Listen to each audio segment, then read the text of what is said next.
नमस्कार दोस्तों, मैं आप सभी का अपने YouTube चैनल स्पाई ट्यूटोरियल में स्वागत करता हूं।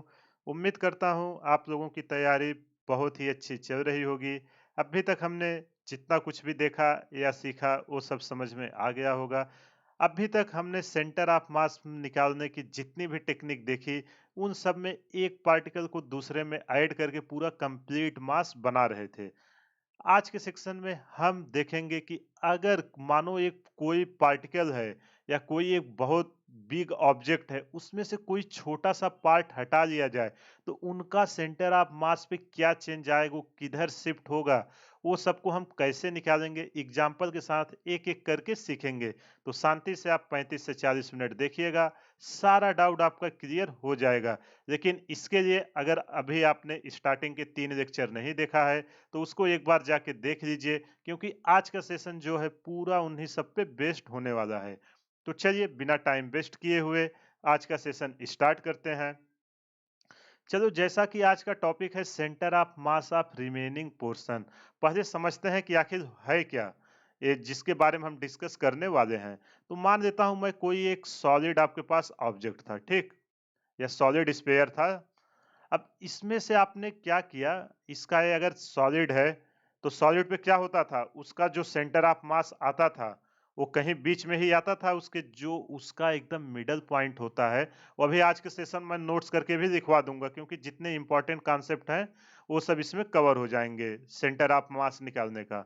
आगे से हम दूसरा चालू करेंगे। तो अगर हम इसको एक्स मानते थे, इसको वाई मान दें, और ये पूरा हमारा सॉलिड है, ठीक। तो इसका जो सेंटर ऑफ मास आता था वो इसके मिडल पर आता था। अगर इसका मास m है, मान लेते हैं इसका मास m है और एरिया क्या है a। अब मैं क्या करता हूं कि इसमें से एक छोटा सा पार्ट काट के निकाल देता हूं, यहां बगल बना रहा हूं। देखो ध्यान से समझिएगा, कॉन्सेप्ट बहुत ही इंपॉर्टेंट है। पहले अगर आपको समझ में ही नहीं आएगा कि हो क्या रहा है, तो कैसे आप सॉल्व करोगे। इसलिए ध्यान से समझिए हो क्या रहा है। अब मैंने क्या किया, जैसे आप लोगों ने आइसक्रीम वाले को देखा होगा ना, गोल सा ऐसे बनाया रहता है। वो क्या करता है कि जैसे-जैसे कस्टमर आते हैं, वो निकाल-निकाल के कप या जो भी है उसमें भर के देते जाता है। तो अगर ये पूरा एक मास था, अगर कुछ पोर्शन आपने निकाला, तो क्या सेंटर ऑफ मास तो चेंज हो जाएगा, क्योंकि अगर मास का कुछ भी पोर्शन हटा है, तो इसका मतलब सेंटर ऑफ मास ज़रूर चेंज होगा। तो उसी के बेस पे सब क्वेश्चन है कि अगर हमसे पूछे कि अब नया सेंटर ऑफ मास कहाँ आया, उसको हम उस पोजीशन को ईज़िली निकाल सके। अब मैं क्या करता हूँ, जो ये मेरा पूरा सर्कल था, यही है जो डिस्क थी। अब इसमें से एक छोटा-सा पोर्शन काट के निकाल देता हूँ, इतना सा। अब अगर ये पूरा सॉलिड मैंने इतना काट के निकाल लिया, तो अब बीच में जो होगा ये तो एक होल हो गया।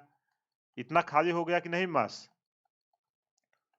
इतना मैंने काट के निकाल दिया। इसका यहाँ पे पहले आ रहा था 0,0, जो इसका हमने ओरिजिन लिया था। इसका मास कितना था स्टार्टिंग में पूरे का, एम कामा एम। अब जो मैंने निकाला है, मान लेता हूँ उसको मैंने M1 मास को निकाल लिया, और इसका जो एरिया आया वो A1 आया, ठीक। अभी आप मत जाना, जस्ट समझना। पूरे का मास M और A था, मैंने अभी उसको काटा और M1 है। चलो इसको 1 और 2 दे देते हैं ताकि आपको कंफ्यूजन ना हो। इसको 2, सॉरी, इसको 1, इसको 1, और जो काट के निकाले हैं उसको क्या नाम दे दूं? उसको नाम दे देते हैं 2, ठीक। एक, आई होप आपको समझ में आ गया होगा। अगर कहीं भी कुछ भी डाउट हो, वीडियो को एक बार पॉज करिए, सारा डाउट आपका क्लियर हो जाएगा। तो मान लेता हूँ एक M2 और A2, मतलब M2 का मास जिसका एरिया A2 है, उसको हमने काट के बाहर निकाल दिया है। समझ में आया? एक हमारे पास इस डिस्क थी, उस डिस्क में एक रिंग काट के निकाल दिया, मतलब इतना मास खाली हो गया है। अब चलो समझते हैं कि हो क्या रहा है, इसको कोऑर्डिनेट के फॉर्म में। ये सब दोनों का कंबाइंड इफेक्ट यहाँ पे मैं लिखता हूँ, ठीक।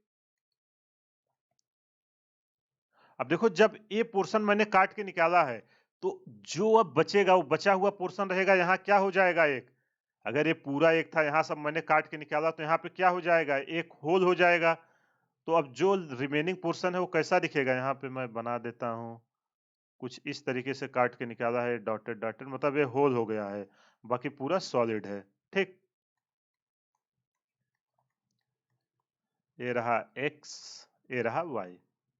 जो जो हमने काट के निकाला, देखो एकदम ध्यान से समझिएगा, कॉन्सेप्ट एक बार समझ गए ना, क्वेश्चन तो यार तुरंत करोगे, और पुराना पूरे कॉन्सेप्ट यूज होंगे, कुछ भी नया नहीं आएगा। बस अब देखो हमने काट के निकाला, कितना मास निकाला है M2, और जिसका एरिया है A2, और जो पहले था कितना था M1 और A1।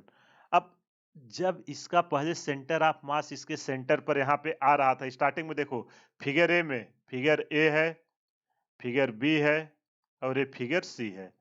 तो ए में पूरा कंप्लीट सॉलिड सा सेंटर ऑफ मास यहाँ आ रहा था, लेकिन जैसे ही हमने ये पोर्शन काट के निकाला, इसमें सेंटर ऑफ मास क्या यहाँ आएगा? यहाँ बिल्कुल नहीं आएगा, वो शिफ्ट हो जाएगा पीछे की तरफ। वाई डायरेक्शन में तो कुछ चेंजेस नहीं आएंगे, क्योंकि वाई के एक्सिस के सिमेट्रिक है, लेकिन एक्स के सिमेट्रिक नहीं है। इसका सेंटर ऑफ मास कुछ इस एक्सिस पे या तो आगे आएगा या कुछ पीछे जाएगा। मान लेता हूं यहाँ आ सकता है या यहाँ आ सकता है, कुछ भी हो सकता है, वो हम कोऑर्डिनेट के अकॉर्डिंग देखेंगे। इधर है प्लस, आपको पता है ना, नीचे आओगे माइनस, इधर आओगे माइनस होता है, माइनस एक्स, यहाँ लिख देता हूं माइनस वाई। ठीक, तो जैसा हमारा डायमेंशन आएगा कोऑर्डिनेट का, हम वैसा लिखेंगे कि हमारा सेंटर ऑफ मास कहाँ शिफ्ट हुआ। पहले ये बताइए समझ में आया कि नहीं, हम करने क्या वाले हैं? कोई एक पूरा ऑब्जेक्ट था जिसका हमें सेंटर ऑफ मास पोजीशन पता था, अब उसमें से कुछ पोर्शन किसी ने काट के निकाल दिया है। अब फिर से बोल रहा है कि आप कैलकुलेट करो कि उसका जो नया पोजीशन सेंटर ऑफ मास का आया है वो कहाँ पे होगा। तो उसको कैसे कैलकुलेट करोगे, उसी के बारे में यहाँ पे दिया गया है। तो चलो यहाँ मैं उसके बारे में लिखता हूं। हो क्या रहा है, जो इफ, इसको नोट कर देना है, if some mass are area, if some mass are area. देखो आज का टॉपिक जो है, इस पे एग्जाम में क्वेश्चन आते हैं, कई बार आप PYQ देखोगे। Is removed if some mass or area removed from a rigid body। अगर किसी एक रिजिड बॉडी से कुछ मास या कुछ एरिया हम काट के निकाल दें, पिछले लेक्चर में आपने एरिया का देखा था, एरिया के साथ कैसे निकालते हैं, और उसके पहले आपने देखा होगा कंटिन्यूअस, वो सबका हम मास के साथ कैसे निकाल रहे थे। सारा कैलकुलेशन करा दिए हैं, यहाँ मैं दोनों को एक साथ यूज करने वाला हूं। Then the position of centre of mass, then the position of centre of mass को COM से लिखते हैं, centre of mass of removing portion. अगर उसका हमसे पूछे कि क्या होगा, जो अब बचा हुआ पोर्शन है रिमूविंग पोर्शन, उसको कैसे निकालोगे, उन सब का फार्मूला यहाँ पे लिखते हैं। तो सबसे पहले किसमें लिखें? वेक्टर फॉर्म में लिखते हैं। सबसे पहले वेक्टर फॉर्म में लिखेंगे, उसके बाद कार्टेशियन फॉर्म में लिखेंगे।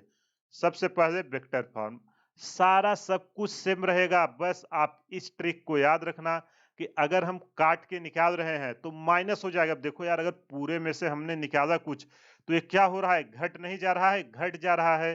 तो जितना फार्मूला अभी तक आपने सीखा है, बस सब में जाके माइनस कर देना है, बाकी सब कुछ सेम रहेगा। अगर काट के निकाला जा रहा है, जहां जहां प्लस किए थे वहां वहां सब जगह पे माइनस आएगा। तो चलो एक एक करके लिखना शुरू करते हैं। सबसे पहले वेक्टर फॉर्म में, तो जब वेक्टर फॉर्म में हम सेंटर ऑफ मास लिख रहे थे, तो वहां पे पोजीशन ऑफ सेंटर ऑफ मास कैसे लिखते थे? M1 R1 vector plus M2 R2 vector. लेकिन यहाँ हमने क्या किया है, जिसको काट के निकाले हो उसको सब्ट्रैक्ट करना है। काट के हमने किसको निकाला है? M2 मास को काट के निकाला है, M2 R2 vector divided by, यहाँ पहले मास था M1, अभी कितना हटा दिया? M2 मास को हमने हटा दिया है। ये समझ में आया कि नहीं? अब अगर हमको यही जो हमने काट के निकाला, अगर एरिया के फॉर्म में निकाला होता, जैसे डिस्क में से जो पिछले लेक्चर में हमने डिस्कस किया था, तो उसका A1 R1 वेक्टर, पूरा एरिया A1 था, काट के कितना निकाला? A2। जिसको काटे हो उसी को सब्ट्रैक्ट करना, ये नहीं कि कितने लोग यहाँ भी माइनस लगा देंगे, ये सब मत लॉजिक लगाना। जो काट के निकाले हो उसको माइनस कर देना, सिंपल सा कॉन्सेप्ट है। ये हो गया वेक्टर फॉर्म में। अब चलो देखते हैं कार्टेशियन कोऑर्डिनेट में कैसे, जहां XYZ होता है उसमें कैसे होगा। सेकंड किसमें? Cartesian, Cartesian coordinate. तो इसमें क्या होगा कार्टेशियन में? इसमें XY और Z आते थे, तो चलो उन सबको लिखते हैं। एक बार एरिया के टर्म में लिखेंगे, एक बार मास के, जहां जहां प्लस था वहां वहां माइनस कर देना है। तो चलो पहले लिखते हैं एक्स का। एक्स सेंटर ऑफ मास क्या होता था? M1 फिर x1 की दूरी, x डायरेक्शन उसका सेंटर ऑफ मास की दूरी कहाँ थी। अब हमने काट के निकाला है m2 x2 डिवाइडेड बाई क्या आ जाएगा m1 माइनस m2। अब इसी तरह अगर एरिया के टर्म में पूछा रहे तो हम x सेंटर ऑफ मास कैसे लिखेंगे, a1 x1 minus a2 x2 divided by कितना आ जाएगा a1 माइनस a2। अब इसी तरीके से हमें अगर y z डायरेक्शन में भी लिखना रहे सिमिलर, तो कुछ नहीं करना है, बस y जहां x है वहां y करते जाइए सारा। देखो यार सेंटर ऑफ मास में एकदम बेसिक सा कॉन्सेप्ट है, लेकिन स्टूडेंट लोग एग्जाम में ये भी क्वेश्चन नहीं कर पाते हैं, वो लोग गलती कर जाते हैं। क्यों? क्योंकि वो प्लस माइनस में ही गलती कर देते हैं। सिंपल सा याद रखना, जिसको आप सब्ट्रैक्ट किए हो उसको माइनस करना है। कितने लोग ना ये पूरे वाले को यहाँ भी माइनस लगा देते हैं, इसलिए उनसे गलती हो जाती है। तो मैं उम्मीद करता हूँ आप लोग मेरे स्टूडेंट हो, ये गलती नहीं करोगे। Divided by a1 minus a2, समझ में आया कि नहीं। अब इसी तरह z का लिखते हैं, z सेंटर ऑफ मास क्या लिखेंगे m1 z1 minus m2 z2 divided by m1 minus m2। चलो अब Z centre of mass area के टर्म में लिखते हैं। जब एरिया के टर्म में लिखेंगे क्या हो जाएगा, a1 दूरी कहाँ किस एक्सिस पे देंगे, z1 माइनस किसको काट के निकाले हैं, a2 एरिया को, जिसका सेंटर ऑफ से दूरी कितनी थी सेंटर ऑफ मास की, z2 divided by a1 minus a2। ये रहा फार्मूला कि हम इसको कैसे निकालेंगे, और यही है कॉन्सेप्ट। जब भी आपको जो एरिया काट के निकाला रहे, या तो उसका मास चाहिए और जहां से रेफरेंस लिए हो उसकी दूरी। अगर एरिया के टर्म में लिख रहे हो तो उस पॉइंट का कोऑर्डिनेट चाहिए, मतलब डिस्टेंस ही आपको चाहिए सब मिला के। ये रहा कॉन्सेप्ट। चलो कुछ क्वेश्चंस करते हैं तो एकदम अच्छे से क्लियरिटी आ जाएगी कि एग्जाम में क्वेश्चन पूछे कैसे जाते हैं। एक दो क्वेश्चन करेंगे और पूरा कॉन्सेप्ट में एक एक पॉइंट समझ के आप ये दोनों क्वेश्चन को समझ लोगे, एग्जाम में कैसा भी पूछेगा आप आसानी से कर लोगे। और यार अगर यहाँ तक आपने देख लिया है तो वीडियो को लाइक कर दें और सब्सक्राइब कर दें। चलो इस क्वेश्चन को समझते हैं, एक कह क्या रहा है। From a uniform disk of radius r, a circular hole of radius r by 2 is cut out. The center of the hole is at r by 2 from the center of the original disk. Find the position of center of mass of the remaining portion. देखो ये question केवल data बदल के are की value change करके NEET और JEE दोनों में कई बार पूछा जा चुका है इस कॉन्सेप्ट पे। और आगे हम मोमेंट ऑफ इनर्शिया निकालेंगे उस समय इसका बहुत ही ज्यादा यूज होगा, इसलिए अच्छे से समझिएगा। तो देखो ये कह क्या रहा है कि एक डिस्क थी, चलो यहाँ पे बना देता हूं। ये क्या है, एक सर्कुलर डिस्क था, ठीक, जिसका रेडियस आर था और मास क्या, एरिया, हम एरिया के टर्म में लिखेंगे। सर्कुलर डिस्क सॉलिड था, इसको कर देते हैं, ठीक, जिसका रेडियस आर था और एरिया था a1, ठीक। अब इसमें से मैंने क्या किया कि जो क्वेश्चन में कह रहा है कि एक सर्कुलर होल इसके सेंटर से r बाई 2 दूरी पर काट के निकाल दिया गया है। समझ में आया कि नहीं, यहां से r बाई 2 दूरी पर एक होल काट के निकाल दिया गया है। तो चलो यहां बनाते हैं। देखो क्वेश्चन को विजुलाइज करने आना चाहिए। एक बार अगर आपने क्वेश्चन विजुलाइज कर दिया कि क्वेश्चन में पूछ क्या रहा है, आराम से आप क्वेश्चन को कर दोगे। देखो फिजिक्स सबसे इजी है, बस आपको समझ में आना चाहिए कि कह क्या रहा है। इसमें चीजें सारी दिखती हैं, बस जैसे जैसे कह रहा है वैसा वैसा आप करते जाइए। चलो अब देखो इसमें से क्या करता हूं मैं, r बाई 2 रेड पर, ठीक, यहां से ये क्या किया है, एक r बाई 2, अगर ये पूरा r है तो r बाई 2 इसके बीच में आएगा, इतना होल उसने काट के निकाल दिया है। समझ में आया। अब जब इतना मास उसने निकाल दिया तो यहाँ पे क्या क्रिएट हो जाएगा, अगर ये हमारा ओरिजिन O था तो यहाँ पे एक होल क्रिएट हो जाएगा, जो सॉलिड है उसको मैं डॉट डॉट से भर देता हूं, ठीक। समझ में आया ना क्या हो रहा है। एक पूरा डिस्क था, r बाई 2 रेडियस पे हमने एक कट मार के इतना पूरे पोर्शन को निकाल दिया। अब हमसे बोल रहा है जो बचा हुआ पोर्शन है उसका सेंटर ऑफ मास कहाँ आएगा। तो चलो इसको मैं दे देता हूं, जो निकाला इसका नाम 2 और जो है अंदर उसका नाम 1। यहाँ लिख देता हूं 1। किसके लिए यूज करेंगे, सर्कुलर डिस्क के लिए, जो हमारा पूरा सर्कुलर डिस्क था, जहां हम 1 सब्स्टिट्यूट यूज करेंगे सर्कुलर डिस्क, और 2 किसके लिए यूज करेंगे, जो छोटू सा डिस्क काट के हमने निकाला है, स्मॉल डिस्क। अब हमें क्या क्या चाहिए, अगर एक्स और वाई का हमें तो पोजीशन चाहिए उन सब का। यहाँ पे देखो वाई एक्सिस की सिमेट्री है तो वाई तो 0 हो जाएगा। हम एक्स एक्सिस के निकालते हैं, देखो अभी वाई मैं लास्ट में आपको दिखा भी दूंगा वो 0 आया क्यों। तो चलो सबसे पहले हमें क्या चाहिए, एक्स सेंटर ऑफ मास, हमारा जो पोजीशन पहले यहाँ पे एकदम बीच में आ रहा था, जब इतना निकाला तो किधर शिफ्ट हुआ, ये राइट साइड भी जा सकता है, लेफ्ट साइड भी जा सकता है। तो अगर हम एरिया के टर्म में मान रहे हैं, जो काट के निकाले इसका एरिया A2 है, इसका एरिया A1 है, ठीक। तो क्या आएगा, x centre of mass equal to क्या लिखेंगे, A1, इसका पोजीशन जो सेंटर ऑफ मास का है माइनस जो काट के निकाले हैं A2 x2 divided by A1 minus A2। समझ में आया कि नहीं, कुछ नहीं है यार, ये तो मैं एक्सप्लेन कर रहा हूँ इसलिए एकदम डिटेल में इतना टाइम लग रहा है, बाकी आप तो 1 मिनट के अंदर इस क्वेश्चन को सॉल्व कर दोगे। अब देखो y सेंटर ऑफ मास क्या आएगा, y सेंटर ऑफ मास इस एक्सिस पे आप देखो, अगर इससे लोगे तो y तो दोनों केस में 0 आ रहा है, तो जो आपका यहाँ लिख देता हूँ y सेंटर ऑफ मास निकल के आएगा वो आएगा 0। क्यों, क्योंकि हमारा y1 and y2 both are 0। दोनों केस में देखो y में क्या कुछ चेंजेज आ रहा है, कुछ नहीं। y में देखो ना, हम तो x पे ही आया है, हमारा शिफ्ट हो रहा है y डायरेक्शन में, कुछ नहीं आया है। y1 and y2 both are 0। जब आप फार्मूले में रखोगे y1 y2 तो क्या निकल के आएगा, पूरा 0 आएगा, इसलिए मैंने उसको 0 रख दिया। अब हमारा काम है A1 निकालना, x1 निकालना, A2 निकालना, x2 निकालना। तो जैसे पिछले लेक्चर में करते थे वैसे ही मैं करता हूं। अब सर्कुलर डिस्क है, उसका एरिया क्या होगा, A1, रेडियस है कितना दिया हुआ है r, तो हो जाएगा पाई r स्क्वायर।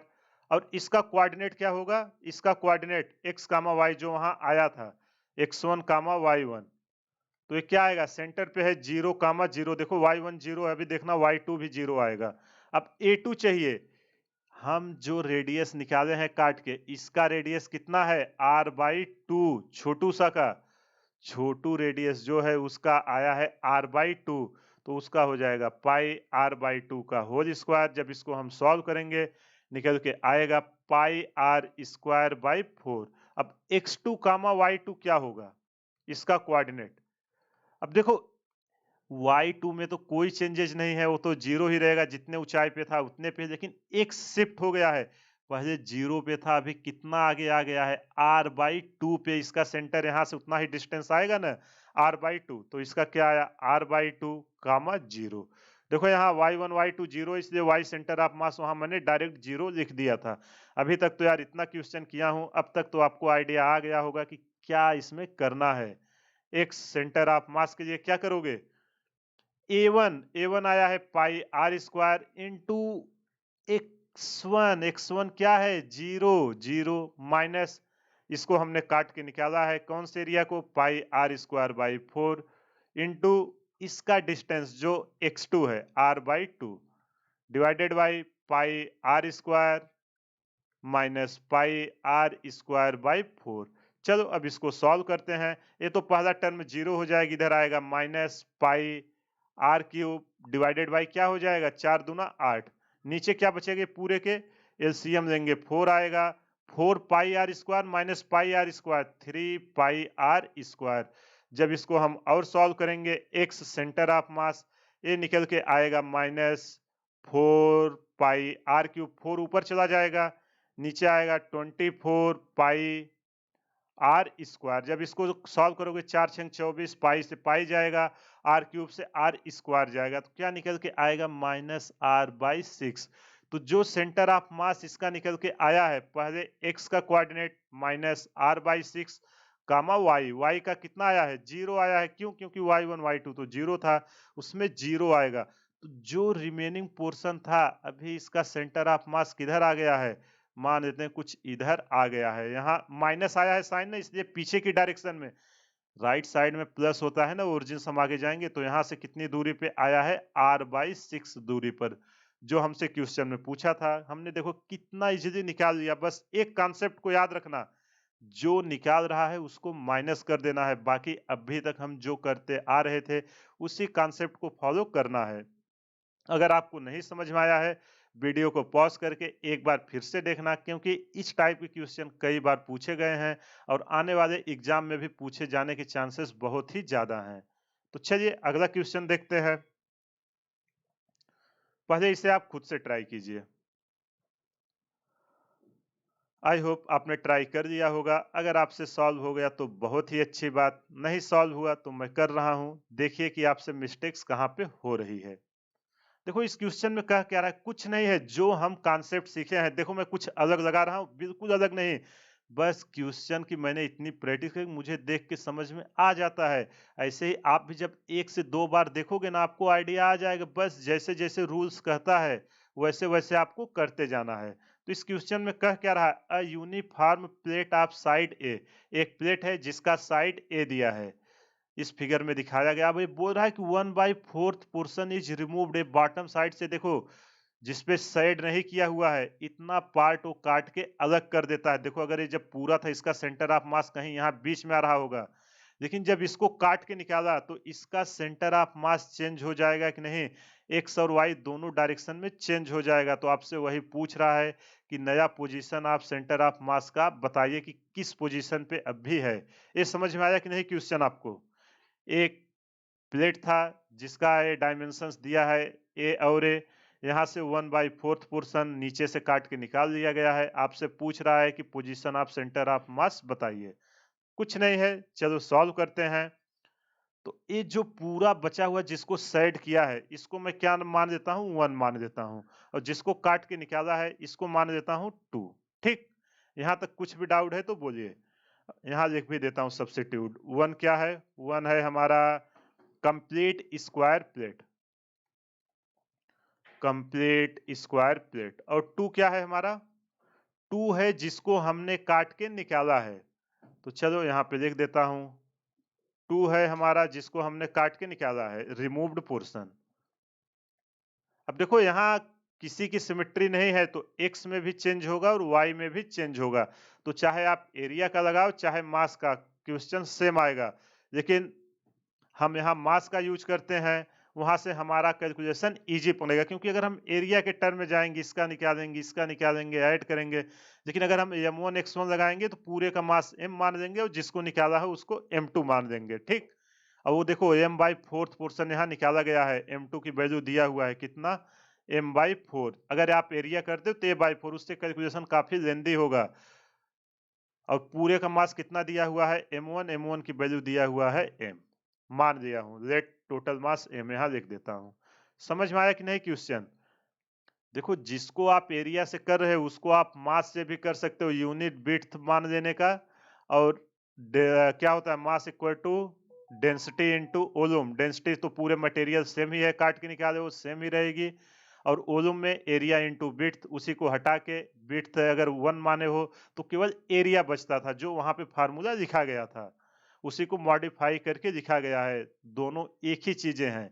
तो क्वेश्चन के कैलकुलेशन में आपको जिसमें कैलकुलेट करना इजी हो उसी मेथड को यूज करिएगा। चलो इसको अब सॉल्व करते हैं। यहाँ पे क्या मान है, मैं m1 इक्वल टू m और m2 इक्वल टू, पहले सबका कोऑर्डिनेट लिख देता हूँ, m2 इक्वल टू m/4। अब हमें चाहिए x1 y1 और x2 y2। जब ये पूरा था तो तब इसका सेंटर ऑफ मास कितना था, और ये जो काट के हमने निकाला है इसका सेंटर ऑफ मास कितना है, वो पोजीशन को हमें लिखना है। तो चलो सबसे पहले लिखते हैं x1। x1 जब पूरा था, तो जब पूरा एक क्या है, रेक्टेंगल, और रेक्टेंगल का उसके मिडल में आता है। अगर पूरा लेंथ a है तो इसका जो पोजीशन आएगा सेंटर ऑफ मास को, उसके जस्ट आधा आएगा, a/2। और इसी तरह अगर y1 निकालेंगे तो y1 भी क्या आएगा, y1 भी देखो इस डायरेक्शन में, ए हाइट यहाँ पे कितनी आएगी, अगर पूरा y है तो एक y डायरेक्शन में पूरा a है तो उसका आधा, a/2। अब चलो x2 निकालते हैं। x2 जो हमने काट के निकाला है, यहाँ तक की दूरी, इसका कहीं कुछ यहाँ पे आएगा ना पोजीशन ऑफ सेंटर ऑफ मास, कुछ इसके आसपास आएगा। तो हमें यहाँ से यहाँ तक की दूरी चाहिए, कितनी है, तो यहाँ की दूरी कितनी आएगी, a/2 कामा 0। देखो कितने लोग इसका भी a/2 करते हैं, गलती यहीं पे होती है। पूरे का नहीं लेना है, यहाँ तक तो पूरी डिस्टेंस आएगी। इस रेक्टेंगल का जो सेंटर ऑफ मास होगा उसके हाफ पे आएगा। तो चलो इसको लिखते हैं x2 इक्वल टू आपका a/2, यही होगा ना, प्लस अब इसका आधा a/2 का आधा, a/2 का आधा मतलब a/4। जब इसको सॉल्व करेंगे x2 इक्वल टू कितना निकल के आएगा, x2 इक्वल टू निकल के आएगा एलसीएम 4, 2 और a निकल के आएगा 3a/4। इसी तरह y2 निकालते हैं, y2 डायरेक्शन में कुछ चेंजेज आए हैं, a है, इसका अगर ये पूरा हाइट कितनी है a, तो y डायरेक्शन में इसका सेंटर ऑफ मास पोजीशन कहाँ हो जाएगा, जस्ट इसका आधा, तो ये आ जाएगा a/2। अब देखो हमको x1 x2 पता चल गया, y1 y2 m1 m2 पता चल ही गया है। बस अब कुछ नहीं, put the formula get the answer type question हो गया। जब भी आए ऐसा क्वेश्चन आप पहले कोऑर्डिनेट लिख लेना, एक बार कोऑर्डिनेट लिख लोगे क्वेश्चन सॉल्व करने में कोई भी डिफिकल्टी नहीं होगी। तो चलो पहले सेंटर ऑफ मास x का निकालते हैं। x centre of mass, formula फिर से लिख देता हूं, m1 x1 minus m2 x2 divided by m1 minus m2। m1 की वैल्यू कितनी है, x की वैल्यू है a/2 माइनस m2 हमने कितना पोर्शन काट के निकाला है, m/4 इंटू x2 की वैल्यू यहाँ पे देखो कितनी आई है, 3a/4 divided by m minus m/4। तो चलो इसको सॉल्व कर देते हैं, आ जाएगा ma/2 माइनस 12, यही आएगा ना, 4×3=12, ये आएगा 12 ma डिवाइडेड बाई 16। इसके डिवाइडेड एलसीएम लेंगे 4, यहाँ पे कितना आएगा 4m माइनस m। जब इसको हम और सॉल्व करेंगे एलसीएम लेके तो ये कितना बचेगा, x सेंटर ऑफ मास। जब इसको और सॉल्व करेंगे ऊपर के लिए एलसीएम आ जाएगा 16, 8ma, यही आएगा ना 8ma। एक मिनट, ये यहाँ 3 है, 8ma minus 3ma divided by कितना है, डिवाइडेड बाय 16। और पूरे के डिवाइडेड बाय 4m में से एक m गए, 3m डिवाइडेड बाय 4। जब इसको सॉल्व करेंगे आएगा 5ma divided by 16 divided by 3m by 4। इसको ऊपर ले जाएंगे, कितना आ जाएगा, 5 चौक 20 ma divided by 48m। m से m कैंसिल हो गया, जब 4 से डिवाइड करेंगे 4 पचे 20, 5 पे डिवाइडेड बाय 12 चौक 48, तो कितना आया 5 पे डिवाइडेड बाय 12। तो x डायरेक्शन में जो हमारा सेंटर ऑफ मास निकल के आया है वो कितना निकल के आया है, 5a/12। इसका देखो x डायरेक्शन में हमने निकाल दिया, सिमिलर ही y डायरेक्शन में निकालते हैं। तो y डायरेक्शन में लिख देते हैं y सेंटर ऑफ मास। देखो कुछ नहीं है, एकदम कैलकुलेशन ही है, जितना फास्ट आप कैलकुलेशन करोगे इस टाइप की क्वेश्चन उतना इजीली आप उसको कर दोगे। Divided by m1 minus m2। चलो वैल्यू पुट करते हैं, y सेंटर ऑफ मास क्या है m, y1 की वैल्यू a/2 थी माइनस m2 की वैल्यू है m/4। y2 की भी वैल्यू कितनी आई थी, a/4 ही आई थी, यही आई थी ना, यहाँ देख लो y2 की नहीं, y2 की वैल्यू इसका आधा आएगा ना, y2 की वैल्यू a/4 होगा, इसको यहाँ पे सही कर देना, जस्ट उसका आधा है। a/2 का 2 ना करेंगे तो ये कितना डिस्टेंस आएगा, यहाँ पे लिख ही देता हूं, ये पूरा a है तो इसका आधा a/2, y2 की वैल्यू निकल के आई a/4। आई होप आपको क्लियर हो गया होगा। देखो यहाँ से यहाँ a/2 है, पूरा a था, तो यहाँ से यहाँ कितना होगा a/2, अपना मतलब a/4 निकल के आएगा। समझ में आया कि नहीं। अब उसी की वैल्यू यहाँ मैंने पुट किया, divided by m1 minus m2 divided by m minus m/4। जब इसको हम सॉल्व करेंगे एलसीएम लेंगे तो कितना निकल के आएगा, ऊपर 4 चौक 16, नीचे 16 एलसीएम आएगा, 2 और 16 8ma minus ma divided bye इसका एलसीएम कितना आएगा 4m माइनस m, तो ये हो जाएगा 3m/4। जब इसको सॉल्व करेंगे तो कितना निकल के आएगा, y सेंटर ऑफ मास का 7ma, यही निकल के आएगा ना, 7ma by 16 divided by 3m/4। जब इसको और सॉल्व करेंगे ये ऊपर जाएगा, इसका यहाँ मल्टीप्लाई होगा, 7 चौक 28 ma divided by 48m। m से m कैंसिल हो गया, 4 से डिवाइड करते हैं। जब 4 से डिवाइड करेंगे तो कितना निकल के आएगा, 4 सत्ते 28, 7a डिवाइडेड बाई 12। तो जो हमसे सेंटर ऑफ मास पूछा था बचे हुए पोर्शन का, पहले x का कोऑर्डिनेट लिखेंगे। x का कोऑर्डिनेट कितना आया, 5a बाई 12 कामा y का कोऑर्डिनेट 7a बाई 12। तो ये रहा, इस टाइप के क्वेश्चन को हम कैसे सॉल्व करते हैं। कुछ नहीं करना है, आपको पहले जो पूरा था उसका देख लेना है, position of centre of mass reference point से। यहाँ रेफरेंस पॉइंट ओ ले रहे हैं, फिर जिसको आपने काट के निकाला सेम प्रोसेस उस पे करना है। कहाँ से, जो रेफरेंस पॉइंट हमने शुरू में माना था। बाकी जो अभी तक हमने मेथड यूज किया था वो पूरा इस पे एप्लीकेबल होगा, उसको यूज करेंगे और आंसर निकल के आ जाएगा। बस साइन माइनस इसलिए होती है क्योंकि उस पोर्शन को हम टोटल में से रिमूव कर रहे हैं। आई होप आपको समझ में आ गया होगा। अगर कहीं भी कुछ भी डाउट हो, वीडियो को पॉज करिए, एक बार फिर से देखिए, सारा डाउट आपका क्लियर हो जाएगा। तो सेंटर ऑफ मास निकालने की जितनी टेक्निक थी वो सब हमने सीख लिया है। इस पे कोई भी क्वेश्चन आपका हो जो नहीं सॉल्व हो रहा है, आप मुझे कमेंट करिए, मैं आपको उसका सोल्यूशन जरूर प्रोवाइड करूंगा। चलिए अब समझते हैं कि कुछ स्पेशल बॉडी जो है उनका सेंटर ऑफ मास कहाँ पे आता है। कोई भी बॉडी देगा, कॉन्सेप्ट सेम रहेगा, आप जितना मेथड मैंने सिखाया है वहां से आप उसको कैलकुलेट कर सकते हो।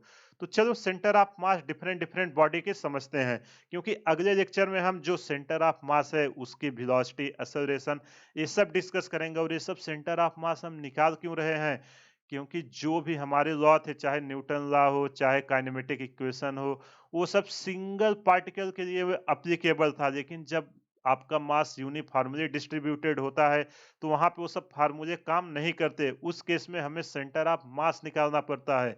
उसी के रिलेटेड हमने सब पूरा डिस्कस किया है। सेंटर ऑफ मास आपका वो होता है कि जो पूरा मास डिस्ट्रीब्यूट है उसको हटा के एक सिंगल मास रखेंगे, सेम इफेक्ट प्रोड्यूस करेगा।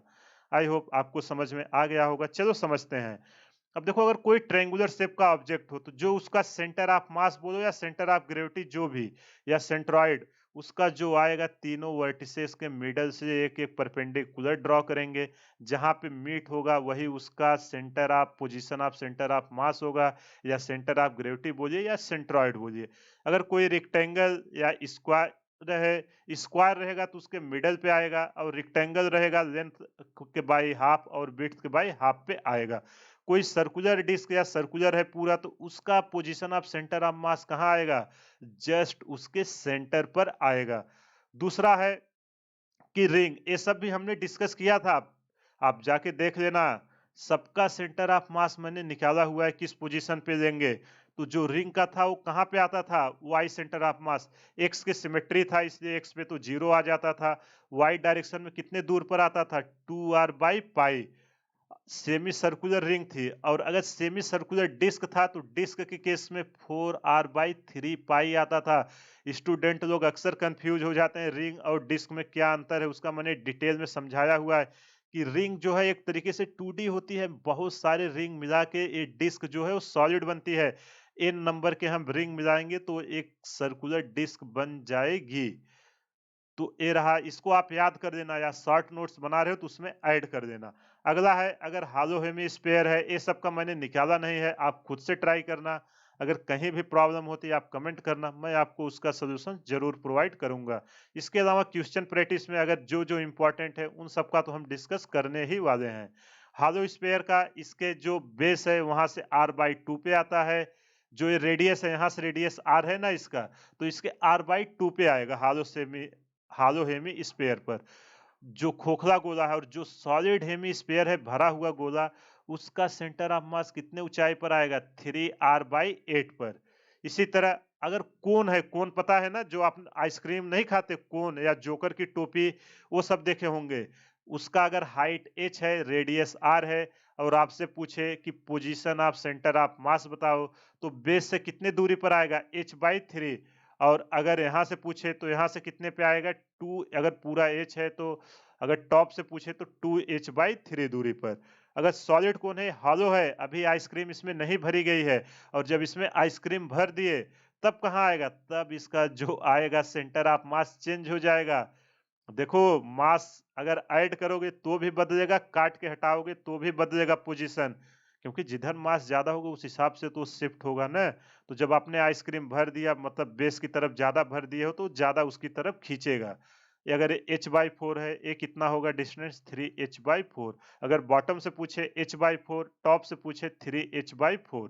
समझ में आया? अगर कोई हॉलो सिलेंडर है, हॉलो और सॉलिड इन दोनों केस में सेम ही होता है।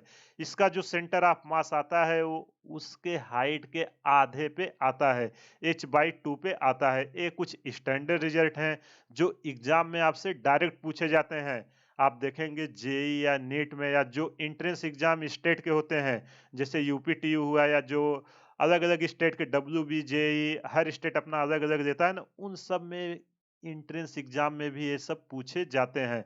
तो इसको आप याद रखिएगा और मैं रिकमेंड करूँगा कि एक बार आप पहले खुद से ट्राई कीजिए इसको डिराइव करने का और देखिए कि आंसर आ रहा है कि नहीं। अगर नहीं आ रहा है आप मुझे कमेंट करना, मैं आपको फिर से एक वीडियो इस पे बना दूँगा। आई होप आज का सेशन आपको समझ में आ गया होगा। अगर कहीं भी कुछ भी प्रॉब्लम है आप कमेंट कीजिए, मैं आपको उसका सॉल्यूशन ज़रूर प्रोवाइड करूँगा। या तो दूसरा प्लेटफ़ॉर्म टेलीग्राम है जिसका लिंक मैं हर वीडियो के डिस्क्रिप्शन में डाल देता हूँ। आप वहाँ से जॉइन करिए, हमें वहाँ से क्वेश्चन पोस्ट कीजिए, मैं आपको उसका सॉल्यूशंस प्रोवाइड करूँगा। कमेंट करके ज़रूर बताइए वीडियो आपको कैसा लग रहा है, क्योंकि जब तक आप लोग फीडबैक नहीं दोगे हमें पता नहीं चलेगा कि इसमें हमें और क्या इम्प्रूव करने की ज़रूरत है। इसके अलावा एक क्वेश्चन प्रैक्टिस की अलग से मैं सेशन चला रहा हूँ, उसको भी अटेंड करिए। वहाँ पे मैं हर चैप्टर का अप्रॉक्स 100 क्वेश्चन तो कराता ही कराता हूँ। अगर आपने उतने भी क्वालिटी क्वेश्चन कर लिए ना, एग्ज़ाम में उससे ज़्यादा कुछ भी नहीं पूछेगा। और अगर आप लोग मेरा वीडियो रेगुलर देख रहे होंगे, आपको पता ही होगा, अभी जो जेईई मेन 2024 का एग्ज़ाम हुआ है, उसमें से जितने भी क्वेश्चन पूछे गए थे, हमने उस समय जितना टॉपिक कवर किया था, वो सब सारे क्वेश्चन नोट से ही आए थे। केवल कुछ डेटा भले हल्का चेंज हुए हो और कई क्वेश्चन तो विथ डिजिट आए थे, उसमें कुछ भी नहीं चेंजेस किए गए थे। और मैं आपको फिर से अभी से गारंटेड बोल रहा हूँ कि जो नेक्स्ट एग्जाम अभी होने वाला है जेईई मेन 24 में अभी अप्रैल में और नीट का एग्जाम, वो सारे क्वेश्चन फिर से नोट से ही आएंगे।